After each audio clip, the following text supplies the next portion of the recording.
How are we doing this evening? Good. Thank you so much for coming out. I am right now just absolutely thrilled to be here.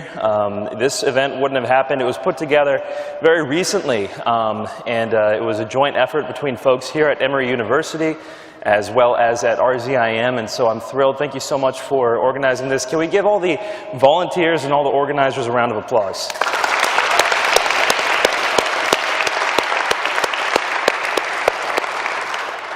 Emory University, I don't know if you know this, but Emory University is one of the highest ranked universities for graduate study of religion every single year. One of the top 5 pretty consistently. And some amazing studies happening here, some amazing people and minds involved in the university, so I'm absolutely honored with the opportunity to be able to speak here tonight. A lot of you who are watching this or who have come in from afar might not know, but Atlanta is a pretty cool place to be. This is the home of Chick-fil-A, so it doesn't get much better. But just to make sure it does get better, it's also the home of Coca-Cola, not Pepsi. RZIM does not endorse Coca-Cola, just tossing that out there. So right off the bat, this is a great place to be. The weather's turning up. It's almost Easter time, and so as we move into these items, I know there's a lot of excitement here, a lot of pride here for Atlanta, for Emory University. It's an exciting thing. Unfortunately, we also see things in the news pretty regularly about Atlanta as well, such as the fact that this is the #1 spot in the United States for sex slaves and sex trafficking.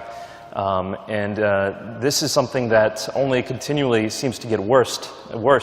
Just yesterday in the news, we saw a sting by the FBI where 5 more people were arrested for keeping sex slaves. One of them from Atlanta. They were arrested in Augusta. So this is also kind of the milieu in which we think, in which we move forward. So being here in Atlanta, we have some great things to be excited about, but we also have some things to be very seriously considering about the world around us. And I think Christianity and the gospel, specifically Easter, and what we're going to be talking about in a few moments, has a lot to say about both joy and about suffering, the suffering of those who are right here in Atlanta under this kind of slavery. The gospel is very relevant to these matters, especially the issue of Jesus' death and resurrection, which we're going to be discussing. So the matter of the death and resurrection of Jesus Christ, even though we're at this prestigious university, shouldn't be seen as something that's academically removed from us, or some kind of a historical investigation, or perhaps some kind of theological matter that may or may not pertain to us as it's related to reality. No, the gospel message, whether or not Jesus died and rose from the dead, and who he claimed to be, has such an impact in our lives that I dare say it's the question that has the greatest implication. What you do with the question, who is Jesus and did he rise from the dead, is perhaps the most important thing you will ever do in your life. Now, in my case, I believed not that Jesus had risen from the dead when I was a child. Far from it. I was raised as a Muslim here in the United States. And the idea that Jesus even died on the cross was contrary to what I had been taught. And in fact, a position that I had argued from childhood was that, of course, Jesus didn't die on the cross. If he didn't die, he couldn't have risen from the dead. So it wasn't just something incidental to my beliefs as a Muslim. I vehemently argued that Jesus didn't die on the cross. And yet I stand here before you specifically because the evidence of Jesus' death and resurrection was that compelling to me. I want to emphasize that again. It was the evidence that got me to move into the direction of accepting whether or not Jesus had died and risen from the dead. Islam to me was a religion I loved. It was a religion I loved following. It was a religion of my family. And for me, it would cost a lot to accept this message of Easter. But the evidence was that compelling, and I hope to present that information to you today. If you're wrestling with these matters, I'm here to assure you that the evidence is quite strong. Now, some people might say, Nabeel, the idea of Jesus rising from the dead, how could that possibly be something that we can investigate historically? And this is a pretty common assertion, that historians can only investigate that which falls under the realm of naturalism. The idea of whether Jesus had risen from the dead or not falls outside of that question. And in fact, there was an author very recently who wrote a book. The book's called Zealot. The author's name is Reza Aslan. He's a Muslim scholar in the southwestern part of the United States. He argues that exact same thing. As a Muslim, he argues that if you believe Jesus has risen from the dead, You're believing in something that requires faith. It's not a good historical assertion. Well, is that really the case? We know back from the Enlightenment era that Hume argued similar matters, that any kind of miracle cannot be argued from an evidential or historical perspective. And even to today, Hume's thought keeps impacting biblical scholars. Reza Aslan is not one, but people like Bart Ehrman have argued on the record that you cannot investigate the resurrection historically. It's a miracle if it happened, and miracles are outside the realm of history. So right off the bat, before we dive into these things, it's important that we clarify our semantics, because unless we're on the same page, we're not going to be able to move forward. How we're defining history today is those set of events that happened in the past. That set of events that happened in the past, that's history.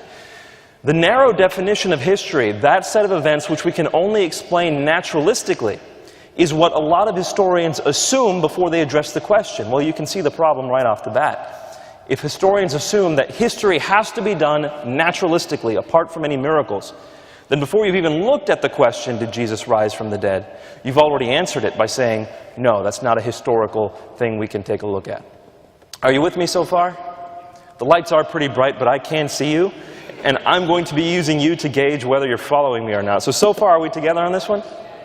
So unless you employ circular reasoning and you say that Jesus' death and resurrection cannot be investigated and proven by history, we do have good reason to be able to say that if the resurrection is the best, and definitely if it's the only, explanation of the facts, then we have good reason to accept the resurrection as a historical conclusion. And that's the position that I'm going to be taking today.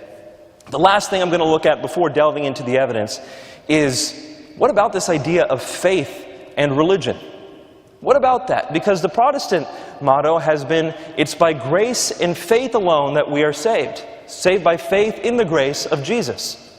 So how is it possible that we can turn to evidence in order to look and see whether or not we should believe in Christianity? Shouldn't we just believe by faith? This is an inappropriate definition of faith. It's patently unbiblical. The Bible says that we're supposed to have good reasons for the faith that we have. And in case anyone asks us for our faith, we should have an answer or a defense to be able to give for our faith. This is a commonly quoted verse of the New Testament, 1 Peter chapter 3, verse 15. You need to have reasons for the faith you have so that you can share those reasons with other people. How compelling is it when someone tells you to believe in Christianity and they say, why? And you say, oh, you should just believe it, just have faith. It's not what the Bible tells us. And in fact, that was a large part of the problem I had growing up when I was a Muslim. I used to encounter Christian after Christian after Christian. When I challenged them on whether or not Christianity was true, they would just say, well, that's what I believe. I say, well, okay, so it's what you believe, but why are you asking me to then believe it if you don't have good reason? And I extrapolate that kind of question to things like the Trinity. If you really want to give a Christian a run for their money, just ask them to define the Trinity. And they'll say, well, the Trinity is the idea that God is three in one. What does that mean? It's a mystery. No, the only mystery here is why you believe this. God is three in one. What is he, a shampoo bottle? No, give me the explanation of what Jesus is. And so, as I'm investigating Christianity, I'm running into these problems that people are not willing to give an explanation for their faith. And I'm challenging you here today, if you are a Christian, make sure you stand by that command of 1 Peter 3:15 to be ready to give a defense for the faith that you have. Now, the resurrection is pivotal for that. Paul says in 1 Corinthians chapter 15, verses 14 and 17, he says, if Jesus is not risen, our faith is in vain, and we are of all people most to be pitied.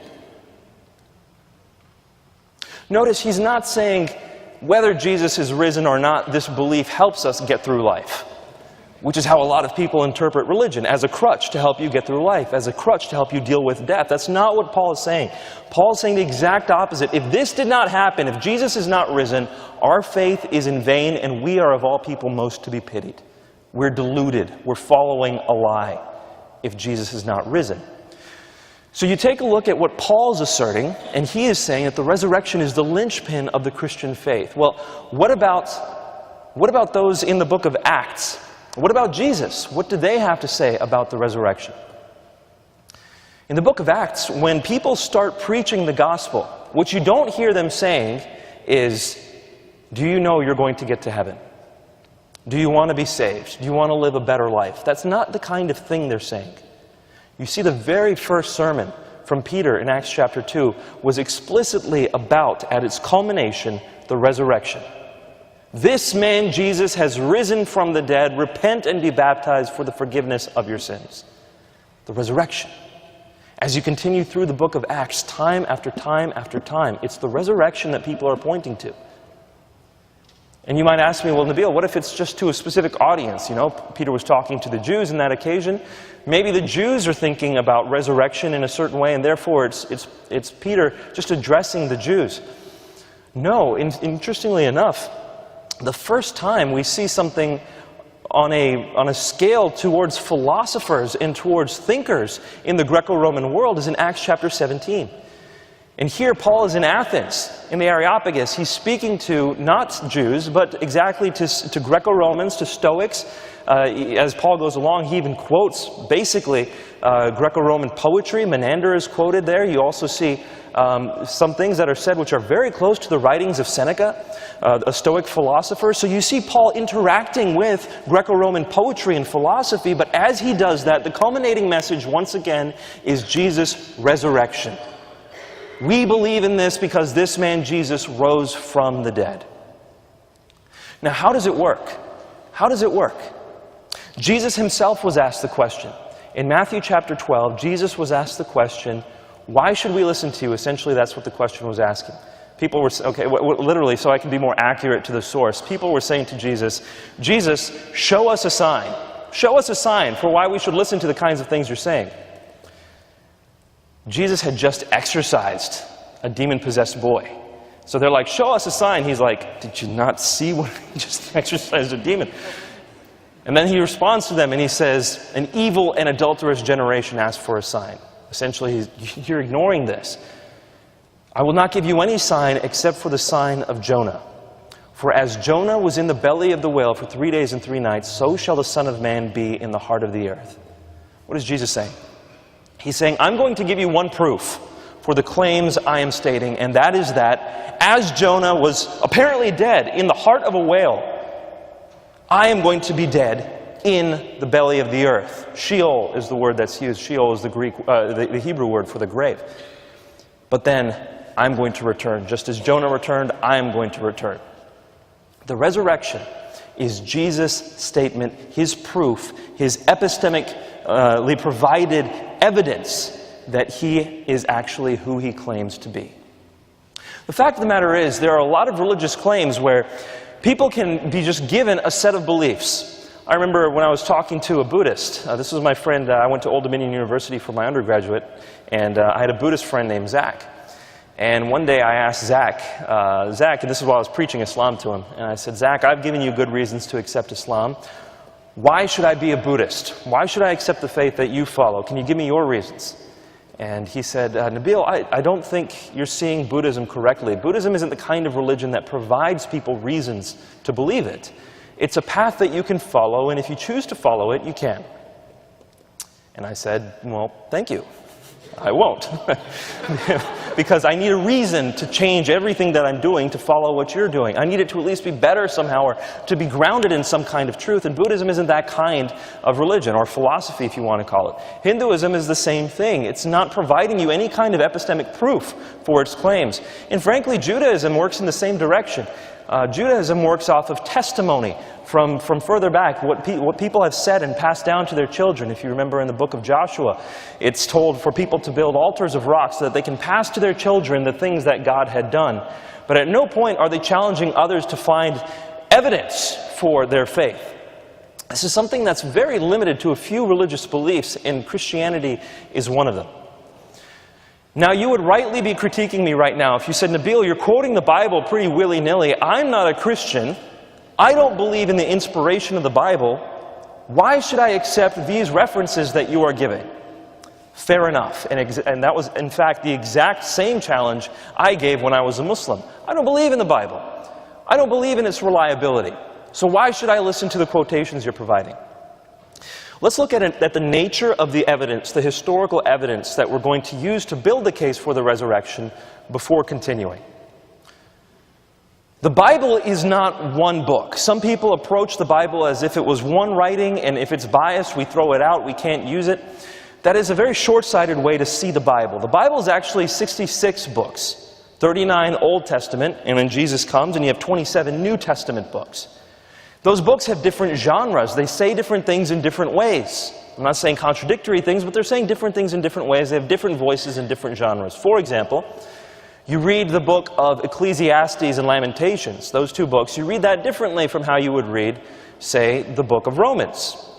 The book of Romans is a book on theology. Ecclesiastes, parts of Psalms, Lamentations, are a book of the expression of the human heart. You read the book of the Gospels separately from the book of Revelation. The book of Revelation is a book of prophecy, whereas the Gospels are Greco-Roman bioi, they're historical biographies. So they have different genres. You don't approach them the same way. To do so would be to inappropriately approach the Bible in hermeneutics. Different books are intended to be read in different ways. And so let's just say, for example, and I'm not arguing this, but let's just say that someone said, Nabeel, I can't trust the book of Genesis. It says that the universe was made in 6 days, and I can't trust that kind of thing. Okay, fair enough. But that doesn't affect the reliability from a historical perspective of the four Gospels. You see where I'm going with this? The four Gospels were written later by different people in a totally different genre. So let's not inappropriately equate two books and impute one to the other. So first, the Bible, multiple books written by multiple authors. Well, what about that then? Are these reliable still? I haven't answered the question whether any of these are historically reliable. We need to assess the weight of these evidences for what they're worth. The New Testament, like I said, 27 books. The first 5 of those purport to be historical records. From Matthew to Mark to Luke to John, and in the book of Acts, which is actually Luke part B. The same author wrote that second. So it's often called Luke Acts. Those 5 books are attempting to provide historical evidence. So like any book of history then, we should weigh them for their historical records. How far removed are they from Jesus, whom they're reporting about? Jesus lived somewhere between, or he died somewhere between 30 and 33 AD.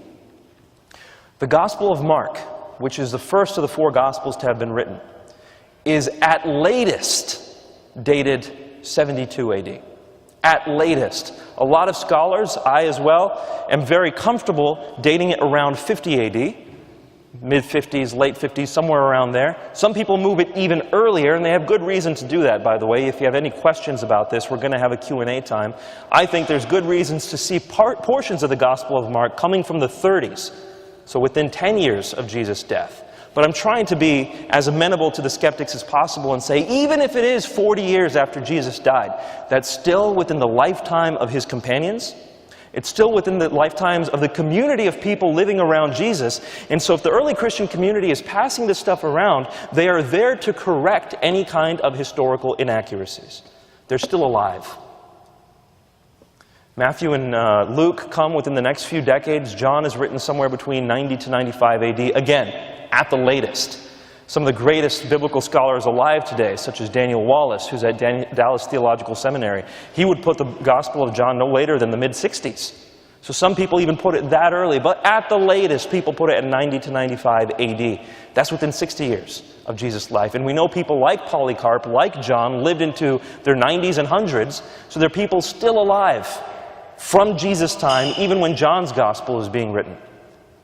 That's the nature of the biblical authorship here, of the Gospels, what we're taking a look at. Now, to juxtapose this, to compare this with other books, let's take a figure from ancient history who's very well known, Alexander the Great. The first major biography written about Alexander the Great came 400 years after he died.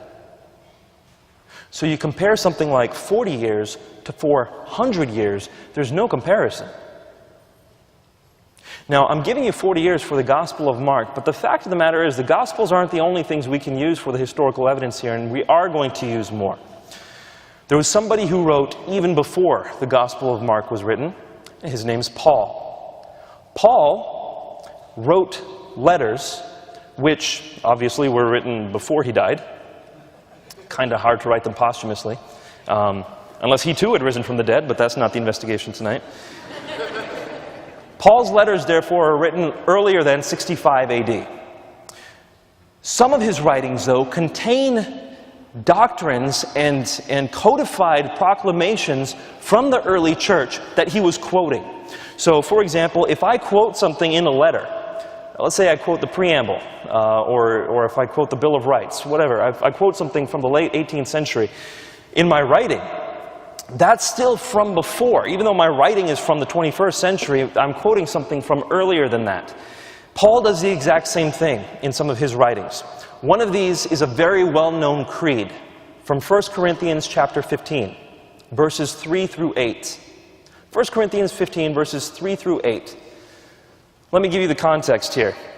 A group of scholars who are not Christian, or at least not Orthodox Christian, they're called the Jesus Seminar. Many of these people are atheists and agnostic, and they attempt to revisit what the New Testament says and how accurate it actually is. So these are people who publish some of the most anti-Christian literature that's out there.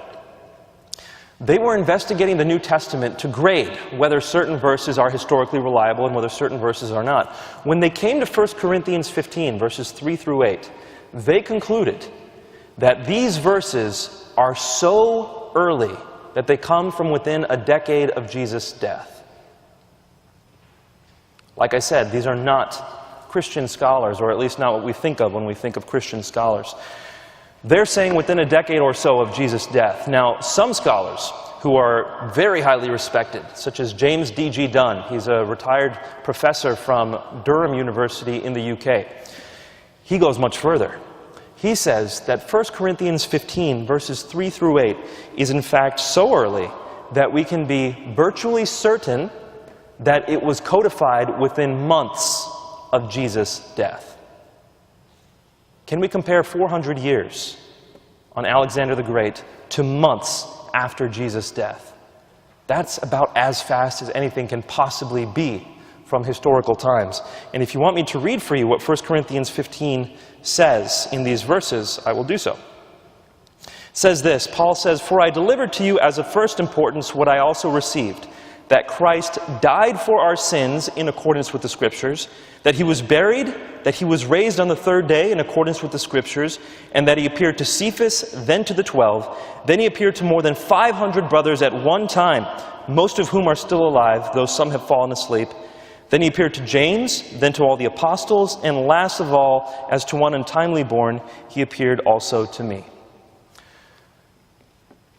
Scholars have concluded, James D.G. Dunn, one of them, that this comes from within months after Jesus' death. What is it saying? It is saying that Jesus died and rose from the dead. Now, that doesn't mean this is automatically true, just because it comes from within months after Jesus' death. That doesn't mean it's automatically true. But what it does mean is the community is preaching Jesus' death and resurrection that soon after he was crucified.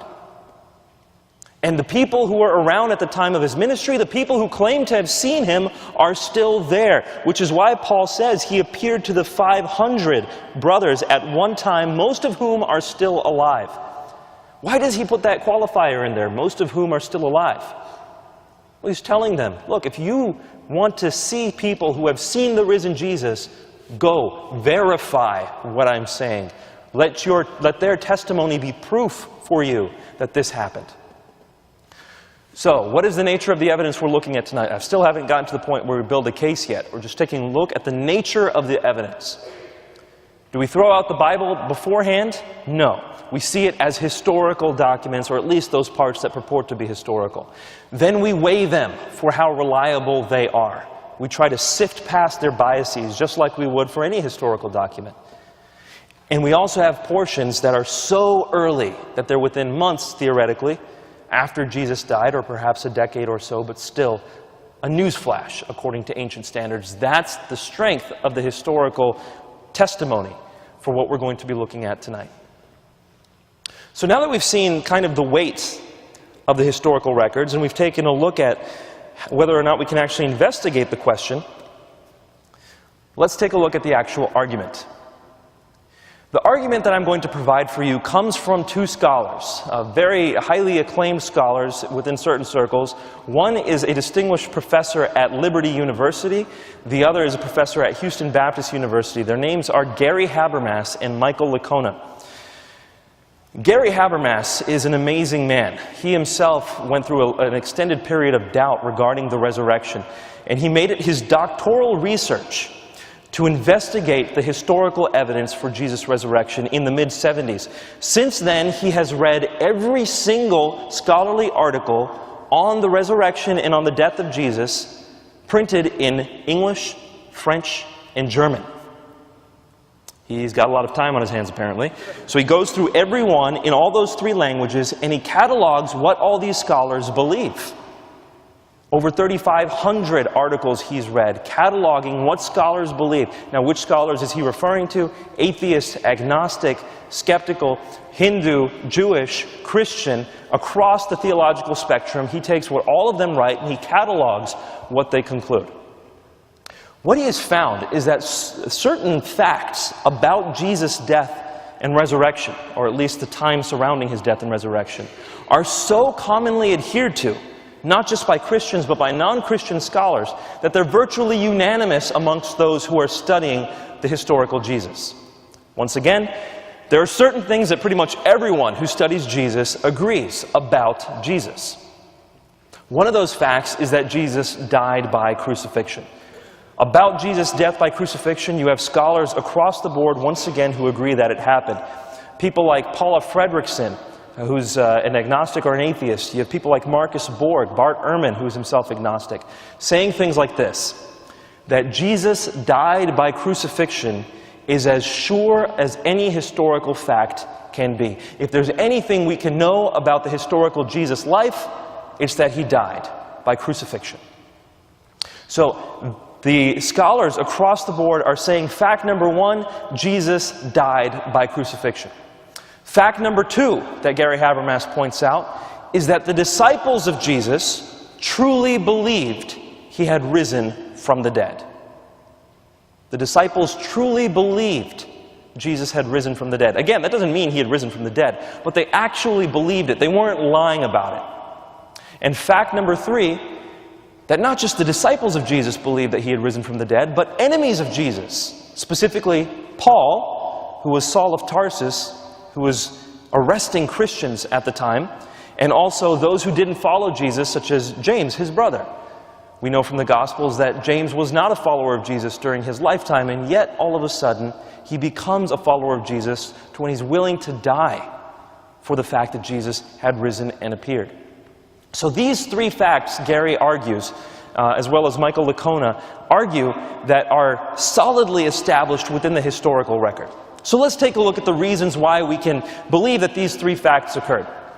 Fact number one, did Jesus die by crucifixion or not? The process of crucifixion during Roman history was so thorough that no one in all of Roman history that's been recorded ever survived a full crucifixion. Not one person ever survived a full crucifixion. Why? Let's take a look at what a crucifixion is. When someone is going to be crucified, and I'm sorry if this gets a bit graphic, but the fact of the matter is there are people who deny the death of Jesus on the cross. I was one of them. Throughout my young adulthood, I denied that Jesus died on the cross. But when I saw this evidence, for me, this was so compelling that it challenged me, it shook me to my core. Because the Quran says Jesus did not die by crucifixion, and yet here was the evidence. Here, take a listen to this. The process of crucifixion starts off with flogging, and we see from the Gospels that Jesus was also flogged, and this is a normal for the crucifixion process. The flogging involves using a Roman flagrum, a whip. This whip has multiple leather cords that come off of it. Each of these leather cords has multiple leather balls, which on those leather balls have metal dumbbells and shards of sheep bone. So you've got a whip, multiple cords, leather balls with metal dumbbells and shards of sheep bone. The victim is then tied to a flogging post, and this whip is used to hit the victim repeatedly. The whip is designed the way it is because the metal dumbbells cause vasodilation. of the blood vessels near the skin. The blood vessels dilate, pain receptors and chemicals are brought closer to the surface of the skin. It's going to hurt a lot, and you're going to bleed a lot. They were very systematic in the way they designed their crucifixion process. The sheep bone was then designed to reach into the skin, latch onto it, and rip it out. People would bleed to death by the flogging process. Some people's intestines fell out during the flogging process because the whip would reach around to their abdomen, weaken the abdominal wall to the point where the intestines fell out. Cicero records that people's arteries and veins were laid bare during the flogging process. That's why it was called the pre-death. People died during the flogging alone. It's also interesting to note that the people who were doing this to Jesus were not Jewish at this point. These were the Roman soldiers who were flogging Jesus. And the reason why that's important to note is because Jews had a law from the mitzvot, from the Old Testament, that they were not to flog anyone more than 40 times. So Jews would have someone actually counting. As they were flogging, they'd have someone counting how many times a person was flogged. And once they got to 39, they would stop, just in case someone had miscounted. They wanted to make absolutely sure no one broke God's law and went to 40 or 41. Romans, especially at this time, were very spiteful of the Jews. And so oftentimes they'd get to 40 and start whipping even more, just to spite the Jews and their laws. And so the fact that Jesus was being flogged by Romans makes us think there's a chance that his flogging was worse than the average flogging. And there's more reason to think that, actually, because you look at the Gospel of John. In the Gospel of John, it's pretty clear that Pilate, the person who's crucifying and flogging Jesus, doesn't want Jesus to die. He's trying to release him. So he tells the crowd, look, I've crucified him, I've flogged him, isn't that enough? Isn't that enough? Now, of course, they were expecting him to be flogged already, so what sense does it make for him to say, oh, he's flogged, isn't that enough? It would only make sense if he had flogged him worse than they were expecting. So we have good reason to believe, for two separate reasons, that Jesus was flogged worse than the average person. And as Cicero has said, it's one of the most gruesome processes. If any of you want more information on the crucifixion process, read Martin Hengel's book, Crucifixion. He provides some historical records in there that are so compelling. For example, no one other than Roman non-citizens were allowed to be flogged and crucified. The crucifixion process was so bad that citizens weren't allowed to be crucified. In fact, people have said, let no Roman even think the word crucifixion. That's how painful and devastating and humiliating the flogging and crucifixion process is. But it's not done yet.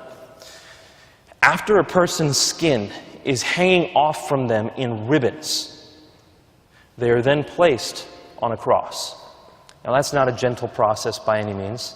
A person was often made to carry the crossbeam through the streets as a sign of additional humiliation. Look, they could kill you by beheading you if they wanted to.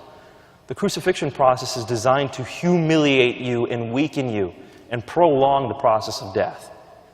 And so Jesus is carrying the crossbeam to the place of his crucifixion. And of course that happens while he's bleeding and naked. They don't allow any clothes while that's happening. Once they get to the place of the crucifixion, their hands are nailed. And hands in that time applied to anything from your fingertips to your wrists. They were nailed right here, through the ulna and the radius, because that's where your weight could be sustained while you're hanging. Nailed through there. There's a nerve that runs there. It's called the median nerve. This is the major sensory motor nerve of your arm. If you pierce that nerve, your hand is immediately incapacitated. And if you can imagine tapping your funny bone and how much pain that causes, imagine piercing a nail through it. There's a reason why they had to invent a word to describe the crucifixion process and how painful it is. The word excruciating means ex cruce, off the cross. This is an excruciating process. You've got nails driven through both sides here, and then you have a 7-inch nail driven through your feet. The reason why a nail is driven through your feet is because if they hang you up by just your arms, you're going to hang, and you're not going to be able to breathe out after a while. You're not going to have the strength to pull yourself up in order to breathe. You hang, your rib cage is extended, you don't have the ability to provide that negative pressure to breathe in, and you're going to die of asphyxiation. So what they do is they nail you through your feet so you can push up off your feet to continue breathing. This is not a mercy. It prolongs the death of someone until they decide to finish you off. When they do that, there are multiple ways, but there was always a Roman death blow involved in the process of the crucifixion. These death blows sometimes looked like knees being broken. You see in the Gospels that the people next to Jesus, their knees are broken. Why is that? Because if you break someone's knees, they can no longer push up in order to breathe. So they die by suffocating. Or sometimes bodies were lit on fire while still on the cross. In fact, when the Jews were revolting after Jesus' death, right before the temple was destroyed, one of the things that the Romans did was they crucified Jews in various positions and lit their bodies on fire all around the city of Jerusalem. It said that their bodies lit up the place like torches. People's bodies would be lit on fire. Sometimes people's bodies would be taken down and thrown to a pit of dogs, and the dogs would eat them. In fact, scholar John Dominic Crossan says this is likely what happened to Jesus. He's a member of the Jesus Seminar. You can tell he's not Christian belief. He says that Jesus' body was fed to dogs. Sometimes people's heads were crushed. Now Jesus, what happened to him? He was speared through the heart. That was the death blow administered to Jesus. The Romans are making absolutely sure you die by this process. And like I said, not a single person ever survived a full Roman crucifixion. I throw the word full in there because one person is recorded to have survived a partial crucifixion. He was put up on the cross and immediately taken down because a general saw him and recognized him as a friend. So he said, "Take him down." This was Josephus. They took him down, gave him the best medical treatment they had. In fact, 3 were taken down at once. 2 of them died. 1 survived. That's the only person ever recorded to survive any part of a crucifixion, but no one ever survived a full Roman crucifixion. For these reasons, scholars take a look at the evidence and they conclude across the board, Jesus died by crucifixion under Pontius Pilate. And I do want to take a moment here to bring in some extra biblical evidence. This isn't just records found in the Bible. You have people outside the Bible, Jews, Romans, and Greeks, outside the Bible, non-Christians, who are saying that Jesus died by crucifixion. Lucian of Samosata, for example, Josephus, the Talmud, Marabar Serapion, who is also a Jew. All these people are saying that Jesus died by crucifixion. None of them are Christians. All of them are early. None of that's from the Bible. So we have extra-biblical, non-Christian evidence that corroborates this, which is why it is such a strong claim. Fact number 1, Jesus died by crucifixion. Fact number 2, the disciples truly believed Jesus had been risen. Now the disciples were at one time so afraid of fighting and dying that they ran away from Jesus. They ran from him. They weren't willing to stick around when Jesus was being arrested. But something happened. And shortly after Jesus' crucifixion, these people are so willing to say that Jesus had risen and appeared to them that they're all transformed to the point where they're willing to die for this belief. They're willing to die for the sake that Jesus had risen and appeared to them. Something transformed them from essentially cowards to essentially bold enough to not be afraid of death. What was it? What could that possibly be? Now they're saying it was the resurrection. They saw the author of life himself risen from the dead. That's why they had that kind of boldness to die, because they know death had been defeated. But on top of that, we have other reason to believe that they were telling the truth, and that is something very pithy that Mike Licona says. He says, liars make poor martyrs. Liars make poor martyrs. They died for their beliefs. Now, someone might say, Nabeel, people die for their beliefs all the time. We saw people in 9/11 willing to kill themselves for the sake of their beliefs. Are they right too? That's not the point I'm making. Because what people believe today and are willing to die for is usually beliefs that were taught to them from the ancient past. The disciples were testifying to something they would have seen with their own eyes. Not something that they had been taught, something they would know to be true or not. And that's why they make poor martyrs, and they're probably not lying. If they were lying, they'd make poor martyrs. So, did the disciples honestly believe Jesus had risen from the dead? Across the board, Gary Habermas has said over 90% of the scholars who study this say yes, and we've just provided the reasons. Finally, fact number 3, did enemies of Jesus believe that he had risen and appeared to them? Now, Paul, like I said earlier, was someone who was arresting Christians. He had no reason to accept or want to see the risen Jesus. He hadn't followed Jesus. He hadn't been one of his disciples. In fact, he was a student of a top rabbi of the time, Gamaliel, one of the highest rabbis, and he was one of his best students. He had power coming his way. He had plenty of reason to want to stay within the Orthodox sect of Judaism and not follow this new Christian subsection of Jews. So why in the world would he have been willing to die, and in fact did die, for the claim that Jesus had risen from the dead? Once again, the argument is made that he truly believed Jesus had risen from the dead. Now, whether he's right or not, we haven't gotten to yet. But he at least truly believed Jesus had risen from the dead. And James as well, the brother of Jesus. You take a look at Mark chapter 6, and what you find is that Jesus' family is not following him. Jesus' family is not one of those who is agreeing with the early Christian community. They're saying Jesus is out of his mind. But James, the brother of Jesus, we see in the book of Acts, and we also see from extra-biblical evidence, that James, in fact, was not just a follower of Jesus, he became a leader of the church in Jerusalem. And then he was killed for believing Jesus had risen from the dead. The evidence that he was killed is found extra-biblically, like I said, in Josephus, in the 2nd century Hegesippus as well. We have good records showing that James and Paul, neither of which were following Jesus, were willing to go to their death for the fact that Jesus had risen. Therefore, they believed Jesus had truly risen. Are you with me so far on these 3 facts? Jesus died by crucifixion, the disciples truly believed he had risen from the dead, and the enemies of Jesus truly believed he had risen from the dead. Here is the job of a historian, and this is where we draw everything together. The job of a historian is to take evidence and facts from history and provide an account that best explains those facts.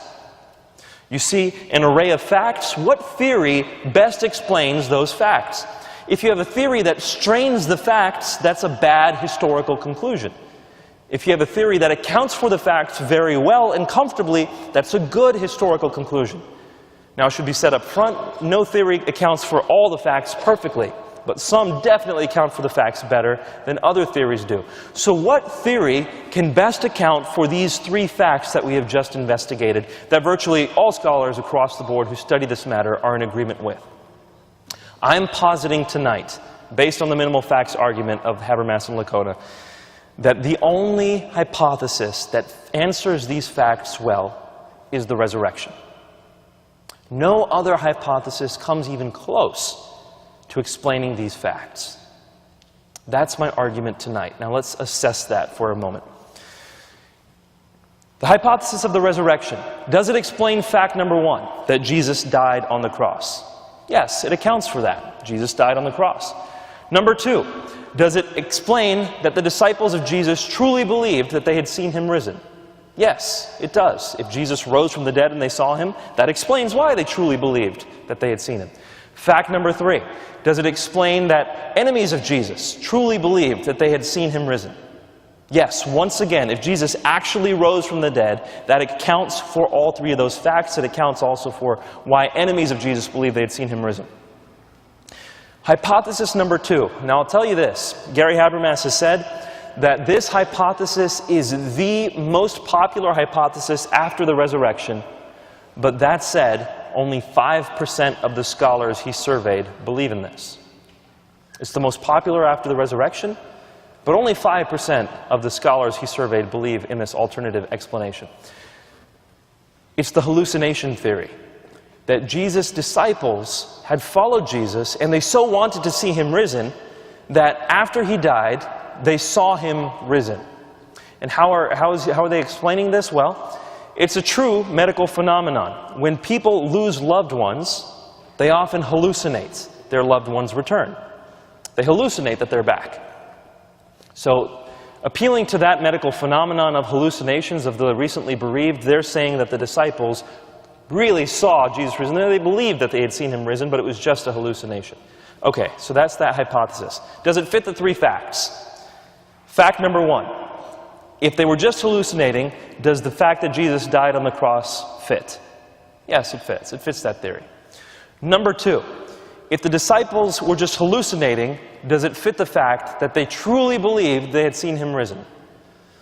Well, this is a bit of a stretch. This is a bit of a stretch. Because it's not like there's one person who saw Jesus risen. Like I said, from something that maybe as early as 6 months after Jesus, 500 people at once saw the risen Jesus, or at least believed that they had seen the risen Jesus. So in order to avoid the miracle of the resurrection, you have to create a miracle of a mass hallucination. Doesn't work. Doesn't work. But for the sake of argument, let's just say, okay, fine, it fits fact number two. Let's just say it fits fact number two. Fact number three, the enemies of Jesus truly believed that they had seen him risen. Does this fit? Absolutely not. Absolutely not. Under the hypothesis that the disciples really wanted to see Jesus risen, therefore they did, how does that explain the fact that Paul saw the risen Jesus? It doesn't explain that. Paul didn't want to see anything but he wanted to see the risen Jesus. Yet Paul was willing to die for the fact that he had seen the risen Jesus. So the hypothesis that the disciples simply hallucinated doesn't fit the facts. What about the next most common hypothesis? After that, you're going to look at the stolen body theory, that the disciples stole Jesus' body. Well, does that fit fact number one, that Jesus died by crucifixion? Yes, it does. Does it fit fact number two, that the disciples truly believed that they had seen Jesus risen? No. If they stole his body, they didn't truly believe that they had seen him risen. It doesn't fit this fact. And of course, it doesn't fit fact number three either. Why were enemies of Jesus willing to say they had seen him risen if it was just that the body had been stolen? Doesn't fit the facts. All right, what's the next most common hypothesis? And this was the hypothesis that I had believed, that Jesus had simply swooned on the cross. He didn't die, he survived the crucifixion. Does it fit fact number one? No. Fact number one is that he died on the cross. And to argue that he didn't die doesn't fit the facts. But also, it doesn't really fit fact number two either, that the disciples believed he had risen from the dead. Because if the disciples had simply healed Jesus after he had survived the cross, they wouldn't be then willing to die for the proclamation that he had risen from the dead. It doesn't fit the facts. And David Strauss, who was an atheist from the 18th century, was the first person to point this out. Back then, naturalistic explanations were pretty popular to explain what was happening to Jesus. David Strauss, a vocal atheist at the time, which was very rare, said this hypothesis simply does not work because the disciples went from being afraid to proclaiming Jesus the author of life. Now, if Jesus had just barely survived a crucifixion, that doesn't make him the author of life. That doesn't give them enough reason to proclaim the resurrection. And once again, of course, it doesn't quite fit with enemies of Jesus as well. From this point, we start going really downhill on the hypotheses. The next most common hypothesis is the evil twin hypothesis. Jesus had an evil twin who saw this moment to take control and take power, and then apparently disappear. Who knows? That's the next hypothesis, not really a good one. After that, we get into the super alien hypothesis, so it just goes even further downhill. The fact is that the best explanation for the facts surrounding Jesus' death is that he rose from the dead. It's the only explanation that works well. And because it's the only explanation that works well, you have, remember how I said after the resurrection itself, the next most common hypothesis was only subscribed to by 5% of people. There's a whole host of people in there who say this: we don't know what happened. We don't know what happened. Most of the scholars studying Jesus' life conclude, we simply don't know. There's no historical explanation that can account for these facts. Well, I think there is. It's called the resurrection. Now, the only reason why people would preclude that beforehand is if they say miracles can't count. But if you rule out miracles before you start the investigation, you're not being fair. You are being biased in your research. And you've beforehand precluded the potential, and I would say the best explanation. This is why the same scholar I talked about earlier, Reza Aslan, said this. He said, something extraordinary happened. What exactly that something was is impossible to know. Jesus' resurrection is an exceedingly difficult topic for historians to discuss. not least because it falls beyond the scope of the examination of the historical Jesus. So he's saying what most historians say. But he says, however, there is this nagging fact to consider. One after another, those who claim to have witnessed the risen Jesus went to their own gruesome deaths, refusing to recant their testimony. So even scholars like Reza Aslan, who says, we don't know what happened, he grants the facts. He's just not willing to conclude a resurrection because he thinks that would be a miracle. And I think that's exactly what happened. So, we can at least conclude that there's good reason for Christians to have faith in the resurrection of Jesus because it is the best explanation of the historical evidence. No other explanation approximates this. Now, what I want to leave you with then is the fact that this isn't just an academic lecture. This isn't just a matter we study in order to ascertain the reliability of Christianity or to see why they believe what they believe. This has real ramifications for all of us who are sitting here. If we are living in a world where only natural things happen, and post-Enlightenment, especially in the university settings, it seems to be a popular belief in the West that only natural things happen, that there is no such thing as the supernatural. What this means, what the resurrection means then, is that that is wrong. There's something more to this world, something that can bring people back from the dead. And if that is true, then what that means for you is that if it comes to a point in your life where it seems like there is no hope, if it comes to a point in your life where it seems like even death is inevitable and there's no way to escape it, well, death is not the end. There's more. There's hope no matter what. Now, if it's someone who has risen from the dead, that's what that means. But the fact that it was Jesus who had risen from the dead tells us even more. Because what Jesus had been claiming was that you could live in eternity with God, that He loves you, that God loves you, and that He will provide for you. And His resurrection was the proof He was providing for these claims. Now, if it's true that you have Jesus, He's been risen from the dead, His claims have been proven true, then what that means is that you can be with God for eternity if you follow Jesus. That means that your life here can be spent, poured out for the sake of others. That means you don't have to be worried about anything in your own life because you're in the hands of a God who's all-powerful and all-loving, who loves you in specific. That filters down to such a high level. Jesus was that person who was willing to spend time with sinners and prostitutes and tax collectors, according to the New Testament. Jesus was that person who was loving even the lowest of the low. So right now we have in Atlanta tens of thousands of people trapped in sex slavery. And I'm telling you, some of the things that keep them there is the constant lie that they are told that they aren't worth anything. They're told that the best use that they have is their body being sold for money. They're being told that verbally, they're being told that by the actions under which they are trapped. And quite frankly, if there is no supernatural, if all we are the chemicals that comprise us, then they're not worth anything more than that. And the most value we can extract from them is utilitarianism, which is what's happening to them. They're spawning this industry by their bodies being sold. But if God, if Jesus, if the gospel message is true, if Jesus' resurrection happened, which provides epistemic basis to believe in the gospel, then that means that even that person caught in sex slavery can believe that they are loved. Not just by anyone, by the God who created the universe. Not just that they are loved, but they're so valuable that God Himself would be willing to die for them, and then willing to defeat death for them. No message can give someone more value than that. This has very real ramifications. And for us here, for those of us here who do live in Atlanta, if this message is true, if Jesus is risen from the dead, then we ought to follow Him and follow what He says.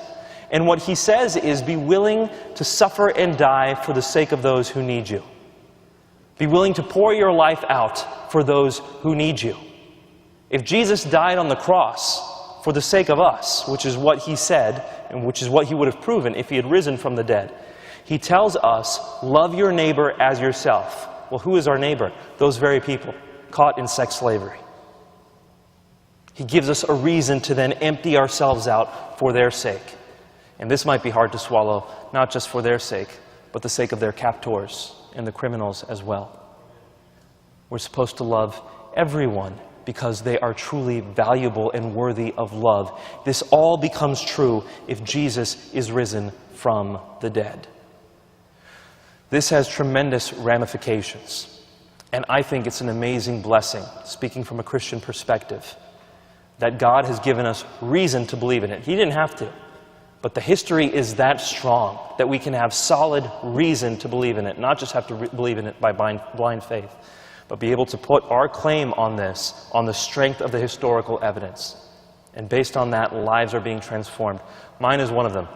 Mine is one of them. I would have never said anything like this if the case for the resurrection had not been this strong. But because it is, I'm willing to follow Jesus. And the question is, where do you fall?